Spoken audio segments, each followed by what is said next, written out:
Fala aí pessoal, de novo aqui no Go Hunters, o podcast empreendedor. Nessa noite aqui a gente tem Andrei Melo, empreendedor da Skyline Inovações, atua no mercado imobiliário e é uma honra tê-lo conosco, não é mesmo, Cleverson? É isso aí, eu fico até orgulhoso de ouvir o meu parceiro aqui. Esse cara aqui, eu acho que ele era para ser locutor de rádio e só que ele deu sorte na vida e não foi. Perdoe meus locutores de rádio aí. Faz isso não. É isso aí. Mas é o seguinte, nós estamos recebendo hoje aqui o Andrei, que vem falar pra gente um pouco da sua história, dessa caminhada que ele está trilhando muito bem. Como eu falei já em algumas vezes, conheço um pouco dessa história e eu quero conhecer com mais profundidade. Fala aí, Andrei, para os nossos telespectadores, ouvintes e, sei já, de onde é que você está assistindo isso daí? Acompanha a gente aí. Muito obrigado primeiro, pelo convite, Lebione. Cleverson, é um prazer estar aqui trocando essa ideia com vocês. Amigos aí do mercado imobiliário, amigos aqui de Anápolis, Goiás, isso é uma honra para mim. A gente sempre falar da nossa cidade e muito bom aí poder compartilhar um pouco do que vocês quiserem saber, A pauta aqui, pelo que eu soube, é uma pauta livre. Free. E a gente vamos falar um pouco de mercado imobiliário, falar um pouco aí disso que a gente vivencia, todos os dias. Isso aí, principal empreendedorismo, Mostrar essa história sua aí, que é a referência hoje aí, vem trilhando um caminho bacana. Olha só, Anápolis, é bom falar que nós temos aqui 2 anapolinos e um paulista aqui no nosso meio. Mas Anápolis vai dominar o mundo, hein? Não é mesmo, Andrei? A Skyline é de Anápolis, aí tem história para contar. Fala um pouco pra gente aí da sua vida de empreendedor. Como é que nasceu a Skyline, essa vida de empreender também no cenário imobiliário? Conta pra gente. Bom, acredito que seria válido a gente começar um pouquinho antes, no sentido de até falar a questão de formação, Eu sou engenheiro civil de formação, me formei em Anápolis, aqui na Estadual de Goiás. E eu sempre tinha um sonho de trabalhar numa grande empresa. Então, meu primeiro estágio foi dentro da faculdade, foi numa grande empresa. Trabalhei na obra da Ferrovia Norte-Sul aqui. E depois fui para uma obra vertical, mas eu sempre visualizava e acompanhava, de certa forma, as empresas ali de São Paulo. Então, logo que eu saí da faculdade, eu me inscrevi num programa de trainee. Isso aqui não é tão habitual aqui em Goiás, Agora, São Paulo, Rio, tem gente que entra na faculdade com esse foco. E na ocasião, terminei minha faculdade, eu estava com 21 anos e ingressei aí, me inscrevi em algumas incorporadoras, Eu até lembro, eu me inscrevi na Brookfield, na Cirela e na Gafisa. E aí eu dei sequência da Brookfield e na Cirela. Aí eu cheguei na final da Brookfield. E ficou eu e mais um e eu não passei. E eu fiquei triste, não passei, mas eu mal sabia que aquilo era super normal não passar. Tem gente que se inscreve em 20. E aí logo na outra semana seguinte também estava bem junto o da Cirela. E aí foi algo bem interessante, porque levou os últimos finalistas ali, 40 pessoas para a sede da Cirela. Quando eu vi aquele saguão ali, falei, meu Deus, é aqui que eu quero trabalhar. E graças a Deus deu certo, entrei na Cirela, entrei como trainee, eu rodei a empresa em várias áreas, eu rodei pelo comercial, rodei pela incorporação, pelo financeiro e terminei na área de terrenos, que eu acredito que é o core business de uma incorporação, que ali você faz o desenvolvimento imobiliário. Você tem que entender de viabilidade, tem que entender de negociação, tem que saber sobre estudo de massa, arquitetura, custo de construção. Então ali você tem muita essa noção. E no caso, foi um período muito gratificante, porque ali a gente convivia com pessoas que eram, assim, referências no segmento. Estando dentro do contexto de Cirela, você tinha um sobrenome ali, que te ajudava muito a apresentar o que era a empresa. Bom, isso foi no 2014, 2015, e veio a crise no mercado imobiliário. A nossa equipe mesmo de terrenos, que comprava só terrenos em São Paulo, era de 20 pessoas. E no final ficaram menos de 8. Que ano era isso? Isso 2015. E aí a Cirela e outras incorporadoras enxugaram muito o quadro e eu fui para a área comercial de loteamentos. Então eu cuidava dos estoques de loteamentos da Cirela. Então onde que tinha estoque, onde tinha pepino, eu tinha que criar alguma estratégia para vender. Desovar. Então, desovar. Imagina, um momento que não tem mais recurso de marketing, às vezes a equipe local está desmotivada. Então eu era a ponte justamente da Cirela, que não tinha housing em cidades como Uberlândia, Uberaba, Sorocaba. Não tinha house, então eu tinha que traçar estratégia junto com o comercial local, junto com as imobiliárias locais. E foi nesse momento, né, que eu comecei a perceber o quanto que as imobiliárias, os corretores, a equipe comercial era carente de ferramentas, né? Era carente de soluções que ajudaria ele a mostrar um empreendimento que está com estoque. O que tinha? Usavam ainda materiais de lançamento de 2 anos atrás.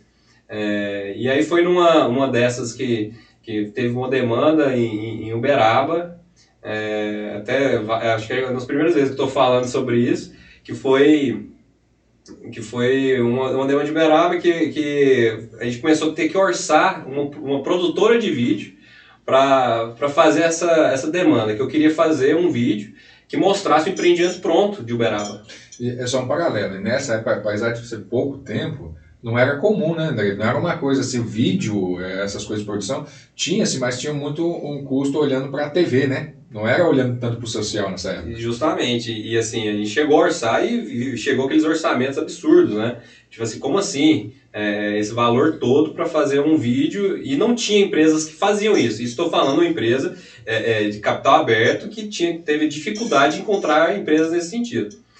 E aí começou, né? Você começa a visualizar. E aí até a gente fez orçamento de produtoras, e aí virei para a pessoa do marketing e falei assim, vamos fazer o seguinte, deixa que eu consigo fazer isso aqui com 1/3 da verba. Eu mesmo arrumei o cara que fazia o drone, eu ajudei a escrever o roteiro, ajudei e arrumei uma pessoa, inclusive de Anápolis, para fazer a edição, e aí a gente entregou, né? Aí o diretor gostou e aí falou, beleza, gostamos, vamos fazer para todos os loteamentos que a gente tem aqui. Opa, interessante. Uma oportunidade aí. Então eu falei que tinha um sonho, né, de entrar numa grande empresa, mas um sonho maior ainda era de empreender. E eu sempre quis voltar, né? Goiano tem muito isso, né? Eu conheço muitos goianos que aprende e volta para casa. Eu tinha isso na minha cabeça. Até meus amigos mesmo da Cirela sempre falavam, você vai empreender, e acaba que eu tenho amigos ainda que seguiram carreira executiva, né? Que era o foco do programa, de estar ali. Então foi naquele momento que despertou, né, essa questão de empreender dentro do segmento, e pulando um pouco para frente, vendo essa oportunidade, eu falei com o meu sócio, o Gabriel, e falei, Gabriel, tive uma ideia. Vocês já trabalhavam na época? Ele estava aqui em Anápolis, ele trabalha no mercado de indústria aqui. E eu tive uma ideia, você quer ser meu sócio? E ele falou, quero. Ideia boa, nem contou a ideia ainda, já aceitou. Foi desse jeito. E aí, no caso, eu não tinha, assim, eu era do comercial, né, fazia a gestão comercial, então eu não cuidava da verba. Então eu indiquei, eu falei assim até hoje sabe, inclusive até hoje é cliente, a que contratou. Falou, olha, eu tenho um amigo que ele é especialista em vídeos imobiliários. Eu tenho um amigo, não, eu tenho uma pessoa para indicar. E a gente indicou, e felizmente deu certo, evoluiu. No final do ano eu saí da empresa, e a nossa primeira cliente então foi a Cirela. Então, de certa forma, eu sempre falo isso, a gente começou muito com o pé direito. Alto nível. Então foi bem desafiador em relação a atender a Cirela, e isso abriu portas para outras incorporadoras, né? A segunda incorporadora que logo depois veio, que foi aqui, que foi a IBM, porque a Cirela era parceira da IBM, bati na porta, falei, olha o que a gente está fazendo, então... Te interessa? A gente começou desse jeito. Mas eu sempre pensei, Cleverson e Glebione, em relação a não fazer algo, não vender... o que você faz? Drone. Não, eu nunca... Por mais que as pessoas falavam e achavam isso, mas buscava sempre entregar a solução pronta. Não, eu te entrego um desse, pronto. A solução pronta. E muitas pessoas seguiram esse mesmo caminho, mas foi pro lado do produto só. O que você... eu faço imagens aéreas. Não, isso é um elemento apenas, né? Então, começou assim, vocês perguntaram, esse foi o início, e ali em 2015, em setembro de 2015, que a Skyline iniciou, né? Tá lá no CNPJ. Eu estou descrevendo aqui, estou anotando só para não esquecer, né? O Gligoni falou um ponto, não sei se ele vai tocar no assunto, mas é o que tem no mercado. As pessoas, elas acham que as coisas, elas surgem do nada, né? Primeiro, o que eu consigo ver, você estava vendo o que ninguém viu porque você estava preparado, você tinha informação, e aí a informação te dá a capacidade de ver o que as pessoas não estão vendo, né? Você também teve ousadia, que aí tem muito a ver com a sua história de vida que a gente ainda não conhece profundamente, a sua capacidade de ter coragem de assumir risco, né? É o primeiro ponto, é o segundo ponto, na verdade. Então, a oportunidade, ela existe para quem cria. Você criou a oportunidade, certo? Você viu aquilo lá que você criou, falando, deixa que eu faço e vou fazer, né? E por isso você saiu daquela mesmice. Mas por trás daquele negócio que é legal é o sonho. As pessoas, às vezes, elas menosprezam muito, e tem muita gente que assiste a gente que não sabe a importância que é sonhar, né? Só que não adianta ser também, às vezes nós aqui, o quanto é importante a gente apoiar as pessoas que sonham, né? O pai, você que é pai e tem a oportunidade de apoiar seu filho, é muito importante isso, a pessoa ter apoio. E não só pai, mas o chefe, o líder, as pessoas que estão ali, porque você também pode botar um sonho no chão, né? Então é muito bacana, porque você está numa empresa empreendedora com pessoas novas, mas você teve a capacidade de visualizar e você teve uma oportunidade de criar essa solução. E isso é muito gratificante, né? Você concorda, Gligoni? Concordo. O fator criar oportunidade é para as pessoas que têm visão, né? Ou seja, você estava lá no meio de um problema, vendo a dificuldade, você falou, cara, eu posso resolver isso aqui, né? A maioria das pessoas, quando elas veem um problema, o que elas fazem? Fala, nossa, eu vou procurar alguém que resolva. Geralmente, eu vou procurar alguém que resolva. Elas não, às vezes não têm a capacidade de imaginar, cara, eu consigo resolver isso aqui. E cria-se uma oportunidade ali de, quem sabe, abrir um negócio. Que é o que eu vejo aqui. Eu estava lembrando aqui, eu até falei no nosso evento lá, eu lembro da Skyline numa salinha muito pequena, né? Começando lá atrás. O que você lembra? Você tem aquela sensação de chegar na sua empresa hoje, ver os colaboradores, a equipe, ainda passa na sua cabeça aquela lembrança do começo, isso te dá energia, isso te faz olhar o futuro com olhos diferentes?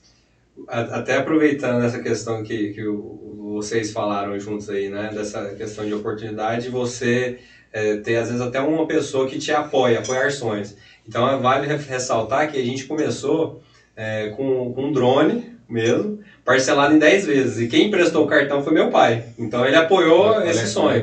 Né? Então, sem dúvida, é muito importante você reconhecer isso, né? Olhar para trás e ver as pessoas que apoiaram e justamente nesse sentido de ver hoje, né? Não que a gente chegou onde a gente quer chegar, mas a gente está, acredito que, num caminho, né? Hoje a gente está com uma equipe dentro da Skyline de 20 pessoas, a gente tem outras empresas que têm sinergia, né, com o negócio, e então é um motivo de gratidão, né? Gratidão a Deus, gratidão a todo mundo que apoiou de certa forma e tem apoiado. Então é muito importante isso que vocês falaram, né? De ter pessoas que apoiam sonhos, você ter gratidão a isso, saber reconhecer. Então, o início diz muito e traça muito, né? Quando a gente, você lembra, você visitou lá no nosso escritório, a gente, era uma kitnet, né? Era um local que a gente transformou eu e o Gabriel ali, depois a gente passou, hoje a gente está no nosso terceiro local. E sem dúvida acredito que no próximo ano a gente vai precisar de um espaço maior. A gente não pode, acredito muito que nesse início, de todo mundo que está buscando empreender, ele precisa ter esse sonho, mas ele precisa ter garra, precisa colocar a mão na massa. Não adianta também ficar só com a bunda na cadeira, esperando que as coisas vão acontecer. Uma coisa que eu vejo que você faz, e isso é legal, assim, apesar de estar acompanhando não tão perto, a gente está na mesma cidade, mas a gente acompanha de longe.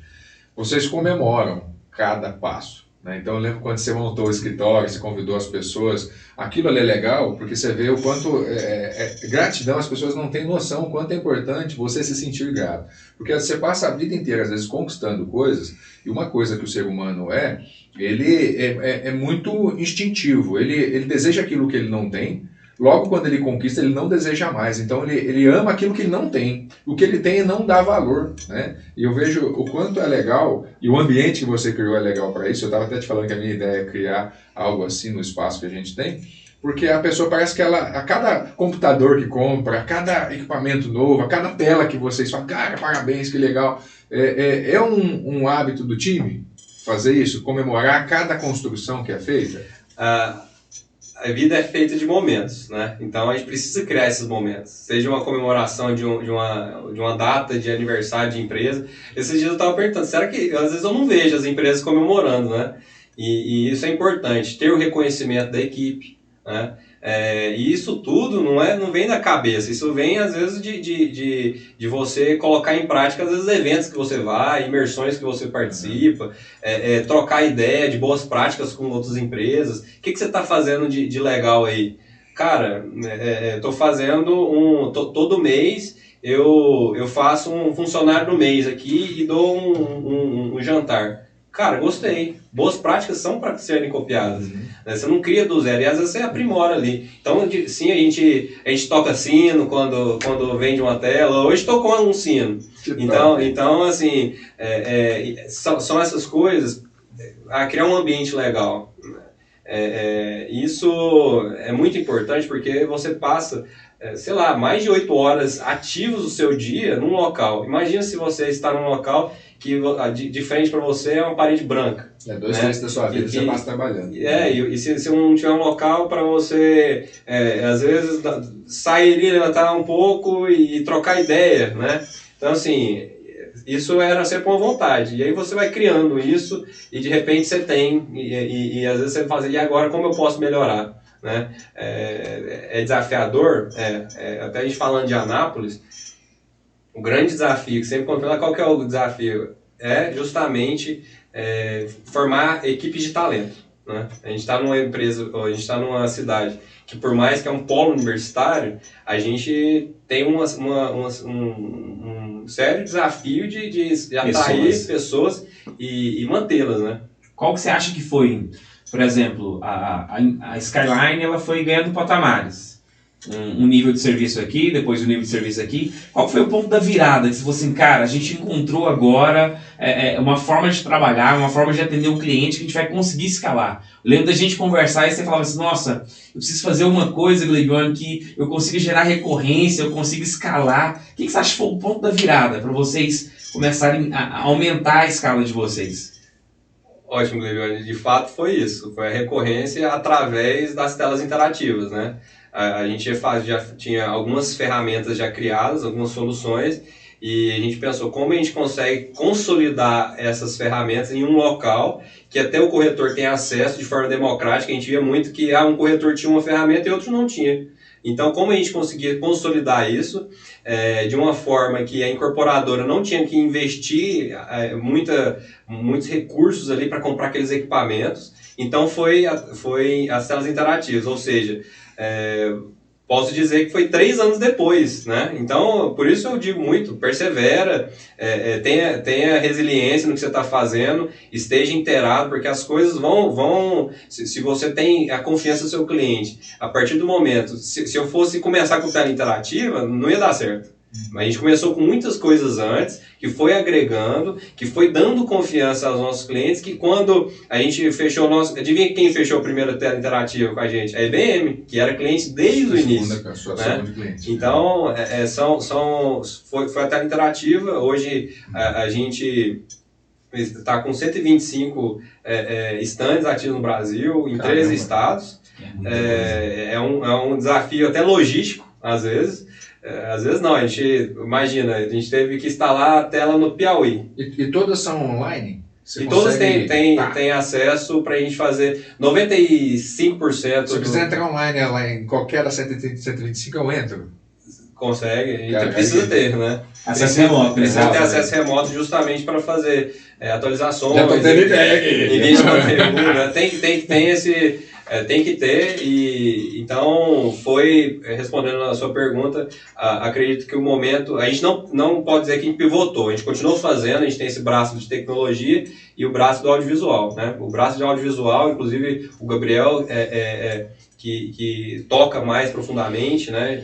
A gente tem uma equipe só para o audiovisual de 6 pessoas fazendo vídeos imobiliários, 6 pessoas fazendo vídeo o dia todo, imagina, né? E isso quando você fala vídeo imobiliário, você está falando do incorporador, você não está trabalhando para corretor, produzindo arte para corretor, sim.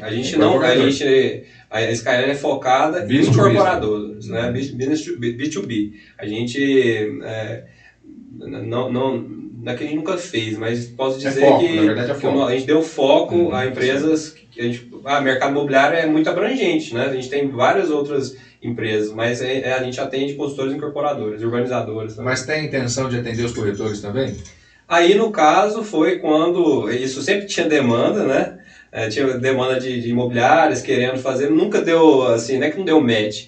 E a gente vendo essa oportunidade no mercado de Anápolis, ano passado, em 2020, junto com outro sócio que já tinha uma boa experiência no segmento, a gente criou uma empresa, criou uma imobiliária. Então, já que a gente vai fazer para alguém, que a gente faça para nós. Tá. Então, mas não faz fora, faz só para Não, a gente não faz para fora. Porque imagina, se for abrir isso para o mercado, haja edição de vídeo, né? Tem muita demanda, inclusive é uma ótima oportunidade. Isso aqui é uma oportunidade, só porque assim, eu não estou falando que o corretor não tenha recurso, mas você concorda que o recurso de um incorporador para o recurso do corretor, e por muitas vezes o recurso do imobiliário, é menor. Não, né? Na verdade, eu brinco, tem muitos amigos donos de imobiliária que eu brinco que ele recebe tudo de mão beijada, né?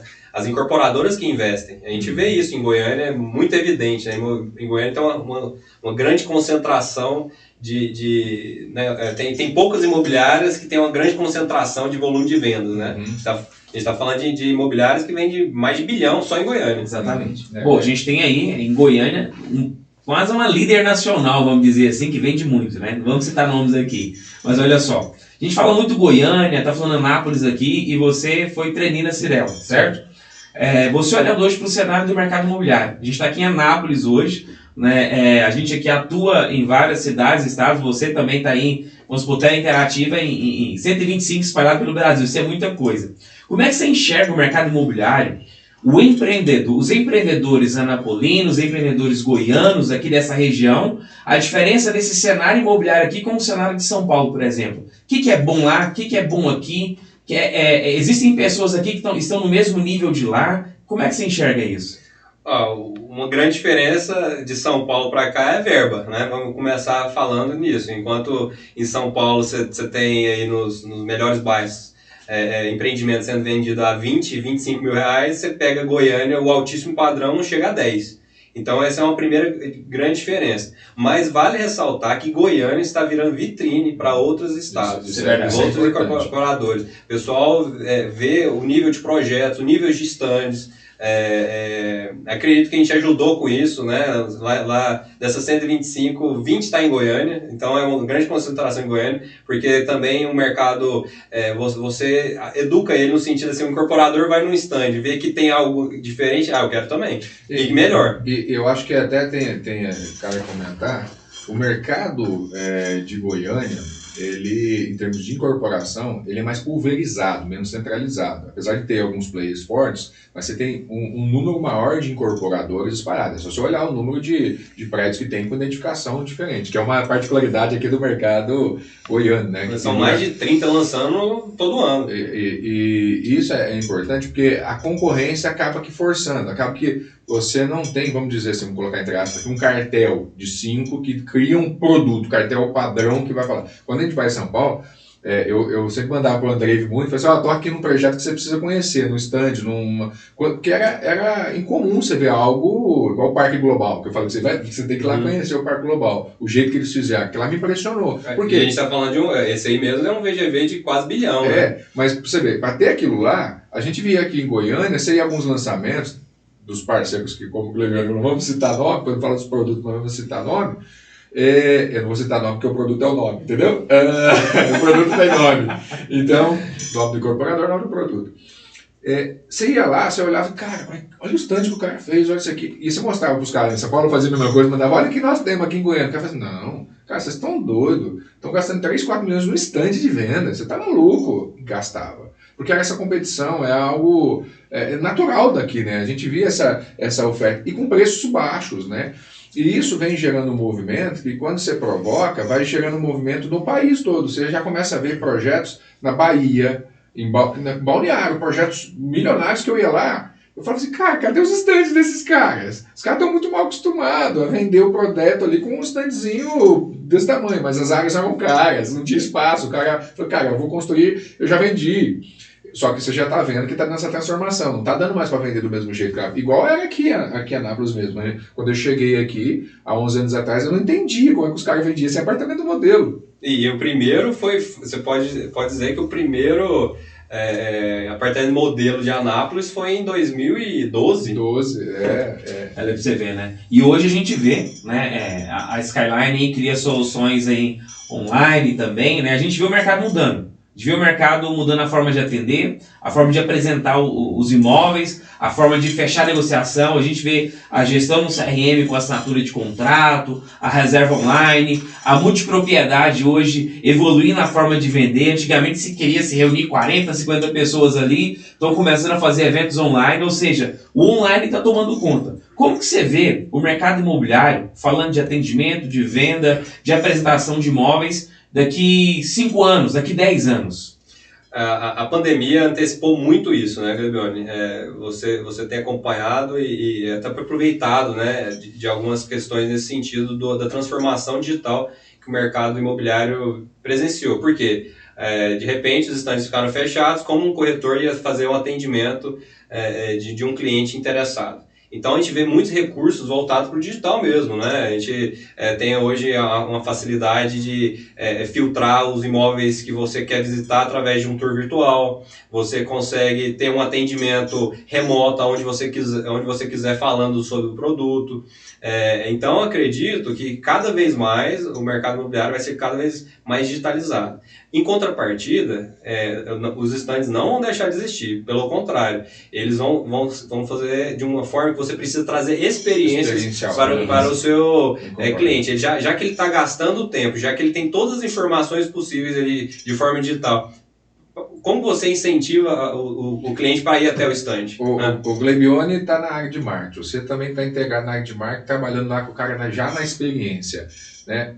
Você acredita que o marketing, além de chamar a atenção, ele vai começar a trazer percepção digital para o cara ali, e aí o stand vai ser a experiência? O cara fala assim, cara, igual as lojas estão indo, olha, o cara vem, escolhe o produto, organiza, mas para ter certeza que ele vai comprar, ele vai lá naquela lojinha da Americanas, que agora deixou de ter 500 metros para ter 50 metros, vai fazer a experiência e fala assim, realmente, eu vou comprar esse produto. É isso que vai acontecer? E explorar os sentidos, né? Porque você, quando está no digital, você explora o sentido visual.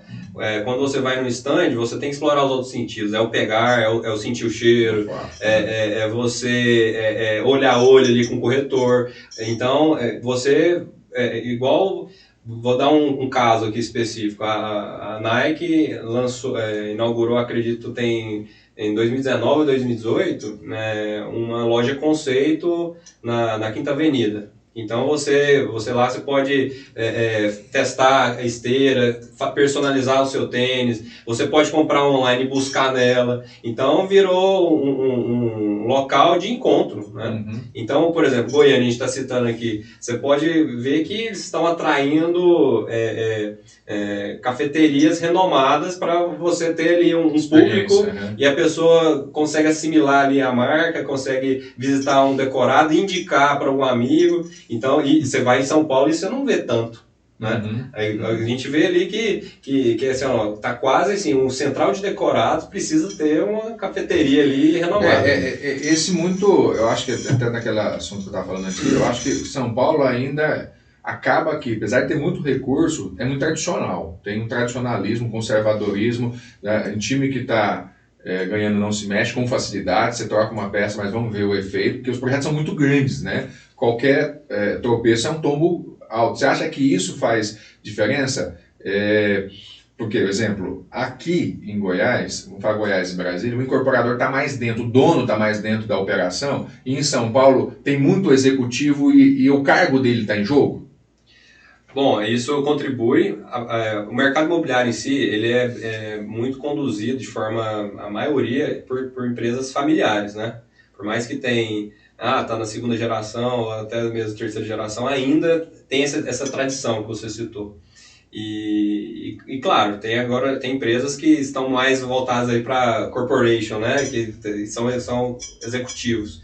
E no caso específico de São Paulo, a gente, de fato, lida com VGVs enormes. Então, tem empresa que não vai lançar um produto se não for acima de 100 milhões. Então, para ele encontrar um VGV, um terreno que vá lançar 100 milhões, é um trabalho de anos ali preparando aquele terreno, ainda mais em São Paulo, que é bem escasso. Mas ao mesmo tempo isso é oportuno, porque tem outras incorporadoras que continuam lançando abaixo desse VGV, né? Então é um mercado muito pulverizado. E até falando disso, a gente fala muito de São Paulo, Rio, mas a grande concentração de lançamentos imobiliários não estão nesses locais, né? Inclusive tem o maior fundo imobiliário hoje do Brasil, fica em Goiânia, né? E vendo essa oportunidade de financiar, trazer governança para incorporadores que estão ali, tem terreno, tem know-how no local e precisa ali de um apoio na parte de financiamento. E isso foi... eu também tive a oportunidade, não tenho relacionamento profundo com o Diego, mas conheci o Diego antes de criar essa operação. Não vou citar nome aqui, fazer jabá, mas eles vai ouvir esse episódio, sabe? Vai lembrar, talvez, no futuro. E cresceu muito rápido, porque foi realmente empreendedor, né? As pessoas... Eu lembro na época, igual o Andrei na época com o drone, eu lembro do Diego com a pasta falando de criação de fundo, visitando pessoas, e foi trabalho. E essa é a nossa pegada aqui, viu, pessoal? A nossa pegada com o Hunter é falar de empreendedorismo, né? Não só falar de mercado, mas de falar... do quanto não adianta você ter só um sonho, você ter só um apoiador, você tem que pagar o preço, né? Você tem que caminhar, ter coragem, a caminhar apesar de, porque o caminho só é feito passo atrás de passo, né? O caminho não existe, né? O caminho não existe, o caminho só existe depois que você caminhou, entendeu? Então você tem uma visão, e aquela visão, ele é empreender. Então hoje a gente tem esses espaços, a gente tem projetos, quando a gente fala de grandes projetos, a gente fala de vitrine, você pode falar de projetos. Garanto que ele partiu de ideias, né? E no início as pessoas que vão olhar para você, né, vão olhar para nós, vão olhar para as histórias de muitos empreendedores do mercado e falar assim, isso é maluquice. Só que lá no futuro você vai ser o visionário, que criou o maior fundo do Centro-Oeste. Eu acredito muito Brasil, né? que daqui para frente vai haver uma junção de várias empresas e uma forma de mesclar negócios, né? A gente vê em outros países, né, e está vindo para o Brasil agora, por exemplo, você falar, a empresa tal fez uma parceria com a Uber, fez uma parceria com a iFood. Então, o que eu vejo para o futuro do mercado imobiliário, não estou falando nem um futuro tão distante, essa sinergia entre várias empresas, vão surgir novos mercados dentro do mercado imobiliário com a junção dessas empresas, né? Olhando para o futuro agora, vão surgir negócios que a gente que a gente desconhece, nunca imaginou. Fala, cara, a junção dessa empresa aqui dentro do mercado imobiliário, no formato de venda agora, surgiu um outro negócio. É o que está surgindo agora, na forma de apresentar imóvel, na forma de vender o imóvel, né, na forma de se lançar um imóvel e na forma agora de pensar imóvel. Tem um caso de sucesso em BH, né, não vou falar empresa aqui também, eles começaram a desenvolver o produto da seguinte forma. Peraí, vamos pensar esse produto direito? Eles começaram a chamar a vizinhança, juntaram 30 pessoas e fizeram uma cocriação do produto. Chegaram e falaram assim, Andrei, como é que você quer essa janela? Cara, eu queria a janela um pouco maior. Ô Cleberson, como é que você quer a cozinha? Como é que você imagina a cozinha dos seus sonhos? Eu quero uma cozinha, mas a pia, ela tinha que ter isso aqui. Então, quando eles criaram o empreendimento, aquele envolvimento fez com que o produto fosse vendido em 48 horas.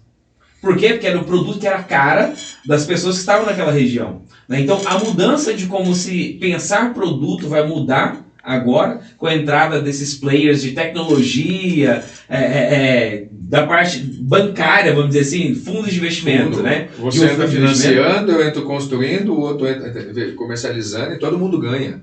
Exatamente. E o que você está falando aí, né, desse caso que você trouxe, ele trouxe o quê? Ele fez um levantamento de dados, né? Ele levantou dados. E acaba que a incorporação, ela tem muitas variáveis que pode dar errado. Qual outro produto que você lança e você tem clientes que pagam ali durante 2, 3 anos para receber lá na frente. Então você tem que trazer algo que ali seja um produto adequado para aquela região, adequado para aquela cidade, que tenha ali, você erre o menos possível, porque de fato, às vezes se você criar alguma coisa muito disruptiva para aquela cidade, às vezes não vai dar certo, é muito diferente. Então você precisa trazer informações para você errar menos possível, né? A gente trazendo um case aí também, falando de case, tem um incorporador em Goiânia que sempre lançava empreendimentos acima de 180, 200 metros. A partir do ano passado, começou a lançar produtos compactos e foi o maior sucesso. Teve um lançamento que vendeu 48 horas, lançou um segundo, vendeu também, lançou um terceiro, vendeu também. Isso a gente está falando em menos de um ano, né? Menos de um ano não, o primeiro foi em junho. Mas olha a capacidade de adaptação, observação e adaptação rápida, né? Hoje não tem tempo, estava falando de projetos em São Paulo, no Brasil no geral, né? O que acontece? Infelizmente a nossa política, a burocracia, atrapalha muito o desenvolvimento e a aprovação de projetos imobiliários.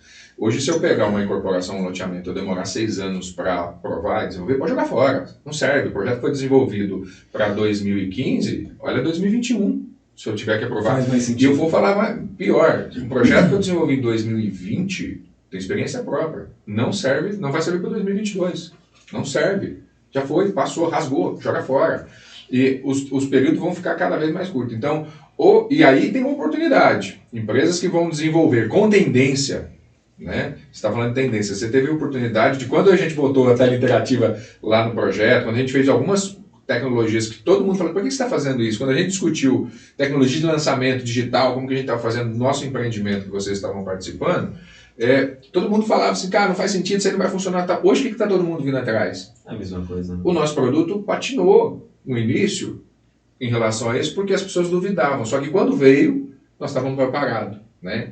Então a preparação hoje é realmente você buscar conhecimento, fazer o benchmark, ver o que está acontecendo, criar a tendência e aí gera oportunidade no mercado, porque os incorporadores vão ir atrás de repente de projeto empacotado, né? Projeto que alguém empacotou, alguém pensou, cara, eu quero esse projeto, porque eu não estou conseguindo mais aprovar. E aí você, incorporador, tem que pensar, como é que está o seu setor de desenvolvimento? Como é que ele está? Será que ele está preparado para esse futuro? Porque se a gente ficar projetando o prédio com base no passado, sinto muito te dizer, não vai vender. Não vai.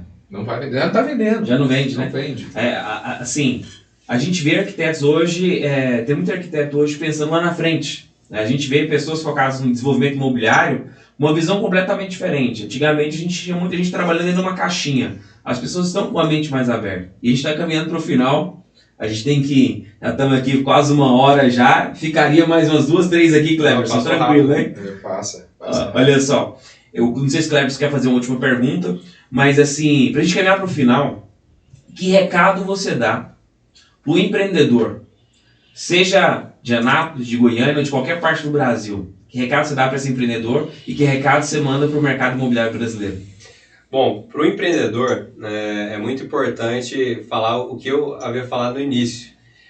Você que está iniciando, você precisa investir em conhecimento, né? Investir em networking e acima de tudo, para isso você precisa ter garra. Né? Você precisa acreditar no sonho, mas correr atrás. Não adianta esperar vir alguém para te... Você tem a semente e a terra, né? Exatamente, tem que plantar. Exatamente, é o que diz a Bíblia mesmo, né? Para você colher, você tem que plantar. Lei da semeadura. Exatamente. Então, para todo mundo que quer empreender, é desafiador? É, muito desafiador. Você vai se trabalhar muito mais que você continuar sendo CLT. É muito mais desafiador, você tem muito mais preocupações. Você não sabe, às vezes, como vai fechar o ano, o mês, mas você tem que ter perseverança, resiliência e garra. E em relação ao mercado imobiliário, né, a gente está num ótimo momento, né, 2020, 2021, atingindo, superando aí índices da economia, superando recorde de vendas em várias incorporadoras. Acredito que a gente vai continuar tendo um bom ciclo. As empresas precisam aproveitar isso, mas sempre estar atenta, né? Atenta às mudanças que estão acontecendo. Tem muita oportunidade ainda. O mercado imobiliário, a construção civil em geral, é um segmento que tem muita oportunidade para inovação, né? A gente pode ver a crescente de Construtex aí que teve nos últimos anos, vai continuar tendo. Então, é um mercado, igual eu falei para você, quem entra no mercado imobiliário dificilmente sai. Então, é um mercado que eu gosto muito, eu sou apaixonado e é um mercado que você é bem específico, você precisa ser apaixonado por isso. E não tem como se apaixonar. Quando o cara entende como funciona, eu gosto de falar o seguinte, quando o cara entra, o cara que tem conhecimento, às vezes de outro mercado, qualquer segmento, ele entra e entende o quanto ele tem o conhecimento dele, o quanto esse mercado tem espaço, fala, cara, olha que a grama é alta pra caramba, eu posso vir aqui para tirar por quê? Porque tem muito a ser feito, é um mercado muito tradicional, um mercado que precisa realmente de muitos profissionais qualificados, e isso é conhecimento hoje, ele tem que ser reciclado cada dia, porque simplesmente se você não fizer nada, você já ficou para trás hoje. Né? Se você não fizer nada, você já ficou para trás. Você tem que estar atualizando todo o tempo. Não tem mais aquela de que eu terminei os estudos. Você nunca mais vai terminar os estudos no ciclo de hoje. Né? Dentro dessa linha que o Gleibner está colocando, a gente indo para o finalmente, eu queria aproveitar e te fazer um convite. O convite é da gente marcar um segundo Gleibione, um segundo episódio. Acho que o papo é legal. A gente pode falar de tendência, falar do mercado futuro, de tecnologia de futuro. Acho que faz sentido a gente propor isso aí. Vamos dar um espaço na nossa agenda, porque a gente já tem outros convidados marcados. Mas eu fico muito feliz de te receber aqui. Sinceramente, eu admiro muito o trabalho que você vem fazendo, a forma que você vem perseverando. Não é fácil, a gente leva pancada demais nesse mercado. As pessoas às vezes duvidam, como você já falou para mim muitas vezes. De novo, eu lembro você com o drone vindo, a briga que era para você falar assim, cara, eu não vendo serviço de drone, entendeu? Eu estou vendendo inteligência. Esse caminho, ele é um caminho que o André tem caminhado, o Gleibione tem caminhado, eu tenho caminhado. E o que a gente quer dizer para vocês com o Go Hunter é o seguinte, cara, não desista. Porque o caminho, ele é muito simples, ele pode não ser fácil, mas o que vai fazer você conseguir ter resultado nele é acreditar no seu projeto. Porque as pessoas, elas não vão ver o que você está vendo. Estou mentindo aqui? Elas não vão ver. E infelizmente, isso é uma coisa que Deus te deu. Né? Quer dizer, felizmente, uma coisa que Deus deu, infelizmente, para ela. Ela não consegue ver o que Deus te deu. Então, pega isso, caminha, porque você vai encontrar as pessoas certas para lá. E também vai encontrar as pessoas, mas não pode desistir. Porque no final, tudo vale a pena. Garanto para você que você não trocaria, né, essa posição que você está hoje para voltar a ser CLT. Trocaria? Não. Joia. Eu acho que você também trocaria, né, Guilherme? Com certeza não. Empreender é vida. É vida, cara. E não é uma coisa simples, mas é muito gostoso, né? Eu queria te fazer uma última pergunta aqui para a gente ir para finalmente, que é o seguinte. Eu gosto muito de leitura, né? Eu estou sempre lendo, estou sempre reciclando conhecimento também. Que livro você indicaria para quem tem um projeto de empreender dentro do nosso mercado, né? Que faça sentido, não precisa ser do mercado imobiliário, que faça sentido para quem está começando? Eu vou indicar, Clérison, um livro que você me indicou. Inclusive, ele é recente e acredito que para você empreender você precisa ter saber o que é essencial, saber o que você vai focar. Então, eu vou indicar o livro Essencialismo, né, que foi muito bom e já indiquei para várias pessoas. Eu gosto muito do hábito de leitura, busco ler pelo menos um livro por mês. Esse foi o último que eu terminei e eu indico ele. Então, vou te fazer uma outra indicação, vocês também pegam o livro dele e você, A Única Coisa. Se você leu o Essencialismo, agora você está preparado para ler o livro A Única Coisa, você vai ver que faz sentido, é sobre foco, né? Então, que também tem a ver com a liderança lá daquele livro lá. Pessoal, é isso aí, né, Gleibione? É isso aí. Encerramos aqui mais um Go Hunters, podcast empreendedor. Obrigado, Andrei, pela presença. Eu só tenho que pedir para você o seguinte, compartilhe esse conteúdo se fez sentido para você, né? Marque um amigo aqui, se você estiver vendo esse vídeo no YouTube, para que ele possa acompanhar também. Deixa seu comentário, a gente não deixa de acionar o sininho aí e seguir a gente aqui no YouTube e acompanhar também no Instagram, que vez ou outra nós vamos estar postando aí nos stories. Nos vemos no próximo episódio com mais um convidado especial. Valeu! Muito obrigado. Um abraço.